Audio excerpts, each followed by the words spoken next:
The Subtle Art of Not Giving an F, a New York Times bestseller, a Shah Rukh Khan or a Brad Pitt among the galaxy of the books that any street side bookseller in India has.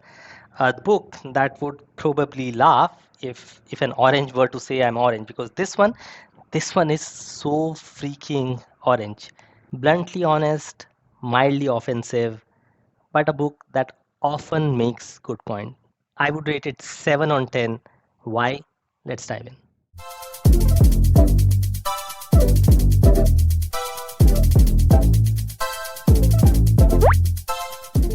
All right. So I bought this book off Amazon. It was around 300 bucks when I bought it, and I bought it I think 3 to 4 years back. It took me that long to actually get about to reading it. It's not that I didn't start reading it, but the very first time I did start, I didn't go through after 40, 50 pages. In fact, that's a general theme that I've seen with a lot of readers of this book. A lot of my friends who I did mention it to say that they did not like it. And that also because the way the book is written. The book, as the title goes, The Subtle Art of Not Giving an F, it sprays the F word around a lot. It is like, you remember when Paytm came for the very first time with its app, and for every other thing you just had the Paytm cashback, or maybe the cred sort of points that you get these days. It uses the F points that way. Nonetheless, coming back to the book that I've got, it's a paperback version. I got it for 300 odd rupees. The current price is also around 300 when I looked at Amazon. The Kindle version is around 170, and in fact, this is one of those books that I would recommend that you could go for a Kindle version as well as for a paper version. It doesn't really matter. Now, before I dive into the contents of this book, what we need to understand is who's the author. So the author of the book is Mark Manson.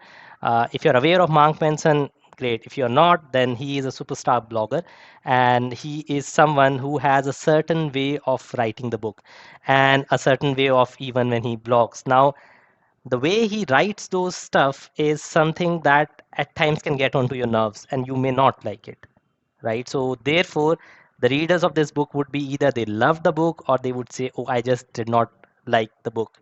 The reason being that Mark Manson has a habit of writing in a style which at times could appear preachy, at times could appear that there is just a lot of gyan without a sort of data to back that gyan. The good thing about the book is that it's a pretty breezy read. In fact, you could end up reading this entire book in 2 to 3 days. Well, I took a week, and that was because that's the way I would like to read books. I like to read a few chapters, try to go back and ruminate over the lessons that I've learned, try to chew back if there's something that I can, and it took me a week. But if it has taken me a week to read a non-fiction book, this is a pretty breezy read. The book has a lot of insightful points, but equally it's written in a way that you would enjoy the wit or the humor. In total, there are 9 big points that you have got in the book, and I'm going to just go through those 9 big points. Then there are points out of those 9 which resonated most with me. So I'm going to pick those 4 to 5 points and I'm going to spend a little more time on that. Here we go. The first chapter is entitled Don't Try. And just as you would have gathered, it basically says we try too much, we put in a lot of efforts that may or may not be needed. The second chapter talks about happiness is a problem. The third one says you're not special. And then basically it says that, ultimately all of us are average, and that's statistically true. The fourth one talks about the value of suffering. It then talks about defining good and bad values within that, and I'll come to that because I love that concept. The fifth one says you are always choosing. Even when you say I'm not choosing, you are really making a choice not to choose. The next chapter goes on to talk about you being wrong about everything. The seventh chapter talks about failure being the way forward. The eighth chapter talks about the importance of saying no. And the last chapter says you die. So, what were the points that resonated most with me? I think there were 5, and let me come to them one after the other. Number one, it talked about happiness coming from solving problems. Now, this was a very nice point because we don't really realize it. We say that happiness may come from a Netflix series, happiness may come from watching a cricket or a soccer match, or from XYZ reasons. But the real happiness comes when you pick up a problem, when you solve it, and then either you or somebody else becomes happy, and therefore you become happy. So that was one good point, and something that I could took back, something I took back from the book. Second one, and this one, if I were to say there is only one good point of the entire book, then this would be it. So in the chapter, The Value of Suffering, the book talks about defining good and bad values. Okay, and this is how it defines what a good value would be. A good value should be reality based, a good value should be socially constructive, and a good value should be immediate and controllable. Now I know there are a number of these things, reality based, socially constructive, and all that, but one piece which again resonated most with me is the point around things which are under your control and things which are not under your control.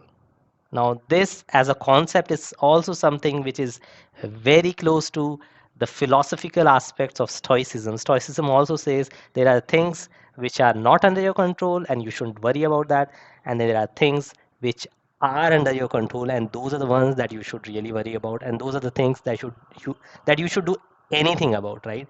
In fact, if you were to really summarize this entire book, when the author says that the subtle art of not giving an F, by giving an F, he actually refers to you being bothered about something, and by not giving an F, he actually is referring to you not being bothered about anything, right?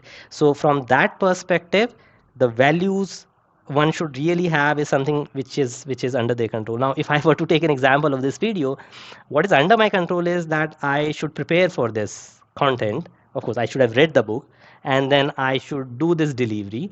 I should have the video being taken. I should put some music or whatever I want to do, some post edits. I mean, I don't do that, but that's under my control, and that's okay. So for my value to be that I would produce one video every week of this entire year, if let's say if I have that value, then that's a good value. But if I were to have the value to say that each of my successive videos should have 1,000 views, should have 10,000 views, or should have 100 likes or 1,000 likes, then that's not really a good value to have. So that was one point which I absolutely loved from this book.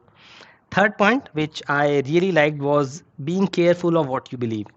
And this is important much more than in a general life. I think it's very important in the current times, especially when you don't know what is really true and what is not, right? He says, and I will read one line out of that: our beliefs are malleable and our memories are horribly unreliable, right? So that was one other thing that I loved, being careful of what we believe in. Point number four, the do something principle. Now, this principle was slightly opposite to what I had read in one of the other books. I think it was The Art of Thinking Clearly, wherein it was mentioned that sometimes doing nothing is the best way. And I understand and I appreciate that point in a certain context. But when it comes to this was again a sort of an eye opener. And again, let me go back to what I mean here. And so, what the author says is action isn't just the effect of motivation, it's also the cause of it. This is almost pointing guns on all the motivational videos that we have got on YouTube. In fact, maybe I'll produce something, but that's what the author is saying. The author is saying it's not that you get motivation and therefore thereafter you work. It is sometimes that you start to work, and then that work by itself will motivate you to do more. The fifth or the last part, which of course is something that's most relevant, is to say that at the end, it doesn't even matter. At the end, we all die. Death is the only destination that all of us share, right? So he talks in a very rustic manner, he talks in a very sardonic tone all through the book, ultimately at the end culminating into saying that it doesn't even matter. Now, one other piece that I sort of left out when I was giving this view was to say that the author really relies on his experiences of life. So to that effect, I think he has got he's someone who's got loads of experiences, and in fact when he talks about that, about his travel around the world, that's the time you sometimes feel that the author is coming across as extremely preachy. So that's everything from the book. I would still recommend you to go ahead and read this book, but what I would not say and suggest is that you should read a paperback. Even if you read a Kindle book version, I think that is good enough. The Kindle version anyway costs you around 170 rupees. The paperback costs you around 300 odd rupees. The benefit of the paperback is that you will never ever in your life be confused about what orange color is, because this is exactly what orange color is. Until next time, thank you.